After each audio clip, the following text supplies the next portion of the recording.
नमस्कार, मैं कमलेश कबीर आपका एक बार फिर स्वागत करता हूं इस नए एपिसोड में। जो लोग राहुल गांधी को प्रधानमंत्री बनते हुए देखना चाहते हैं या कांग्रेस के वो लोग जो आज भी राहुल गांधी पे भरोसा दिखाते हैं कि वो एक दिन प्रधानमंत्री जरूर बनेंगे, तो आज 2024 के जब लोकसभा चुनाव बिल्कुल नजदीक आ रहे हैं, तो ऐसी स्थिति में क्या नरेंद्र मोदी के सामने राहुल गांधी कहीं भी किसी पायदान पे खड़े दिखाई देते हैं? ये एक बड़ा सवाल जो है वो लोगों के मन में हमेशा रहता है। और अगर हम देखें तो राहुल गांधी से नरेंद्र मोदी जो है वो बहुत आगे निकल चुके हैं। और ऐसा क्यों कह रहे हैं उसके हम थोड़ा सा जो है समझ लेते हैं। राहुल गांधी 14 जनवरी से उन्होंने भारत जोड़ो न्याय यात्रा की शुरुआत की थी।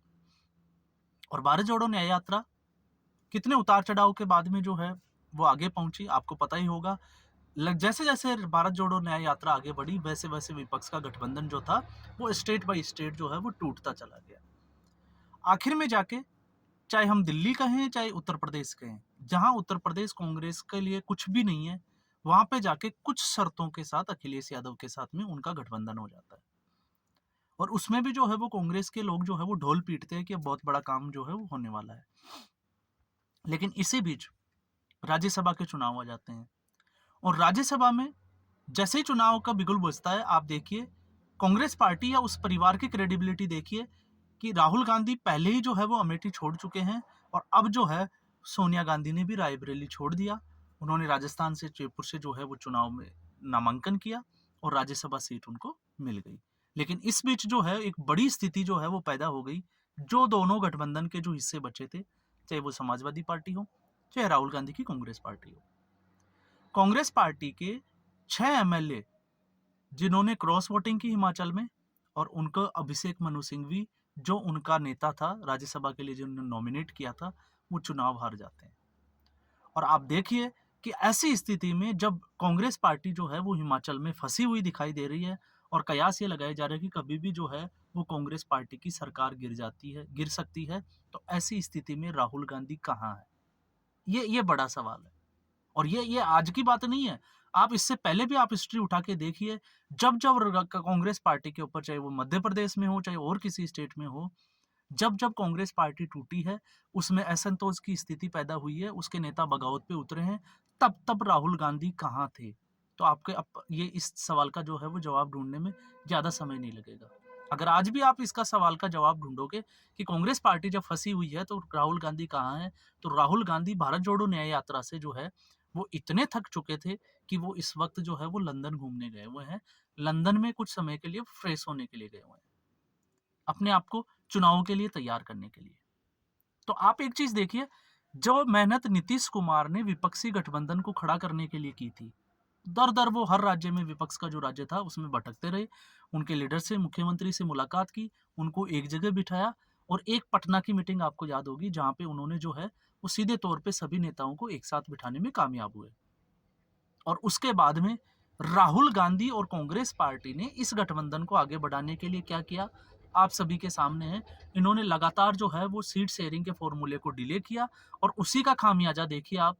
राजस्थान खुद तो, सॉरी, कांग्रेस पार्टी जो है वो खुद 3 स्टेट राजस्थान, मध्य प्रदेश और छत्तीसगढ़ गंवा चुकी है। और साथ में जो है वो गठबंधन का क्या हाल हुआ वो भी आपने देखा है। अब उसके बाद में, अब जब लोकसभा चुनाव में जो है वो मुश्किल से जो है, अब 2 महीने का समय भी नहीं बचा, और हो सकता है 10 मार्च तक जो है वो लोकसभा चुनाव की तारीख भी घोषित हो जाए, घोषणा हो जाए इलेक्शन कमीशन के द्वारा। तो ऐसी स्थिति में कांग्रेस पार्टी का इन चुनावों को लेके क्या प्लान है? कौन से कैंडिडेट उनके जो है वो चुनाव मैदान में उतरेंगे? और आज खबरें ये थी कि रात को जो है वो भारतीय जनता पार्टी की जो चुनाव समिति है, उसकी मीटिंग सुबह 4 बजे तक जो है वो चली है। और एजेंडा ये था कि किन लोगों को जो है वो सीट देनी, टिकट देना है, और किन लोगों के टिकट काटने हैं। तो अब आप अंदाजा लगाइए कि ये पार्टी जो कांग्रेस पार्टी है, वो कैसे जो है वो भारतीय जनता पार्टी के सामने चुनाव लड़ेगी। ये एक जो है प्रश्न चिन्ह हमारे सामने खड़ा हो जाता है। दूसरा, राहुल गांधी, अब हम आ जाते हैं कि विदेश यात्रा पे वो जाते हैं, इनकी यात्राएं जो है वो लगातार कॉन्फिडेंशियल रखी जाती है। वजह क्या है वो आज तक जो है वो पता नहीं चलती। अब आप और हम जो है वो कयास लगाए जाते हैं, और सोशल मीडिया पे किस तरह के कयास लगाए जाते हैं उससे कोई अछूता भी नहीं है। लेकिन इस वक्त उनकी एक खबर आती है कि वो लंदन पहुंचे हुए हैं।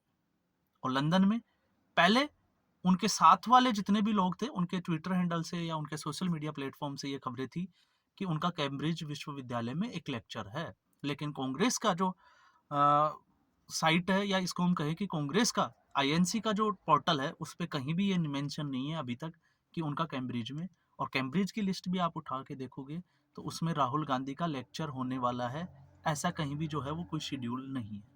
लेकिन इस बीच एक जो है वो उनकी फोटो जरूर जिसको कहें कि वायरल हो जाती है, जिसमें वो श्रुति कपिला और साथ में दिखाई देते हैं सेम पित्रोदा। अब आप अंदाजा लगाइए कि सेम पित्रोदा वही इंसान है जो सिख दंगों के बारे में एक जो है वो कमेंट करते हैं, और जब उनसे इसकी सफाई मांगी जाती है तो वो बोलते हैं कि कह दिया तो कह दिया, इसमें क्या हो गया। ये वही सेम पित्रोदा है। और सेम पित्रोदा, अब इस कड़ियों को भी आप जोड़ के देखिए कि जब जब राहुल गांधी चुनाव से पहले जब बाहर जाते हैं या चुनाव नजदीक होने वाले होते हैं, और राहुल गांधी जब ऐसे लोगों से मुलाकात करते हैं, तो उसके बाद में कहीं ना कहीं भारत में जो है वो डिस्टरबेंस क्रिएट हो जाता है। अब आप सोचोगे कि ऐसा क्यों, तो आप देखिएगा उठा के, जब चीन में वो चीन के लोगों के साथ में, क्योंकि आजकल उनकी पार्टी में जो है वो सारे कम्युनिस्ट भरे हुए हैं, कम्युनिस्ट लोग जो हैं, सोच वाले लोग उनके जो है वो सलाहकार बने हुए हैं, और यही एक वजह है कि राष्ट्रवादी सोच वाले जितने भी जो नेता थे, उन सभी नेताओं को पार्टी से बाहर का रास्ता दिखा दिया गया है। अभी आपने देखा होगा आचार्य प्रमोद कृष्णम को भी बाहर कर दिया गया, इससे पहले गुलाम नबी आजाद, कपिल सिब्बल और भी बहुत सारे नाम जो है वो आपको मिल जाएंगे। अब जब वो ये चीजें करते हैं तो चीन का, जब उनके साथ एक सीक्रेट मीटिंग होती है, एक एमओयू साइन होता है, और उसके बाद में चीन और भारत के साथ में क्या होता है वो हम सभी ने देखा है, डोकलाम विवाद। इसके अलावा अभी कुछ दिनों पहले ट्रक जो है उनके ऊपर राहुल गांधी को जो है अलग अलग देशों में और इंडिया के भी अलग अलग स्टेट में जो है वो ट्रक ड्राइवरों के साथ उनको सैर करते हुए देखा गया था, और उसके बाद में ट्रक यूनियन की जो है वो हड़ताल हुई, वो भी हमने देखा। इसी कड़ी में हरियाणा के जो हुड्डा है, दीपेंद्र हुड्डा, उनकी मुलाकात जो है वो एक किसान नेता मान से होती है। वो मान जो है वो अपने ट्विटर हैंडल से एक जिसको कहते हैं कि सार्थक बातचीत होती है, आगे का उसमें फैसला लिया जाएगा।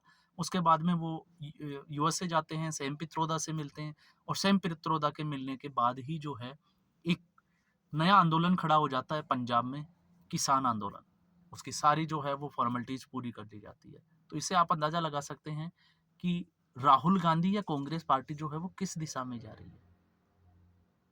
किसी भी लोकतंत्र के लिए हम सभी कहते हैं, सुनते भी हैं, समझते भी हैं कि सशक्त विपक्ष का जो है वो होना बहुत जरूरी है। लेकिन अगर हमारा विपक्ष ही ऐसा हो जो खुद ये कहे कि हमने कुछ करना ही नहीं है, हमें बस ऐसे ही रहना है, तो फिर आप उम्मीद लगा सकते हैं कि सत्ताधारी पक्ष जो है वो अपनी मनमानी करेगा या नहीं करेगा। आज हम कह सकते हैं कि नरेंद्र मोदी जो है वो तानाशाही करते हैं, क्योंकि अपोजिशन वाले लगातार ये कहते हैं।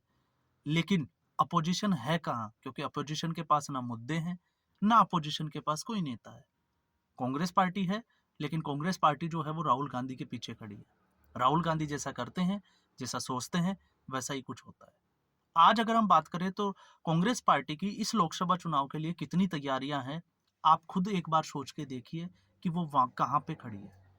उसके पास ऐसा कोई स्टेट नहीं है जिसमें वो जो है वो चुनाव लड़ सके, और चुनाव लड़ने के बाद में अपनी जीत तय कर सके। पश्चिमी बंगाल ने नकार दिया, आप देखिएगा पंजाब में जो है वो आम आदमी पार्टी ने इनको नकार दिया, मध्य प्रदेश में इनका सूपड़ा साफ हो गया। इसके अलावा छत्तीसगढ़ और भी बहुत सारे स्टेट है, महाराष्ट्र में क्या हाल है वो आपने देखा, अशोक चौहान जैसे लोग जो है उनको छोड़ के जा रहे हैं। तो राहुल गांधी जो है वो अपनी पार्टी के नेताओं के साथ कितनी मीटिंग करते हैं, इनको जोड़ के रखने के लिए कितना काम करते हैं, ये आप इससे अंदाजा लगा सकते हैं कि राहुल गांधी का राजनीतिक कैरियर क्या होगा, और राहुल गांधी भारतीय राजनीति में कहाँ खड़े पाए जाते हैं।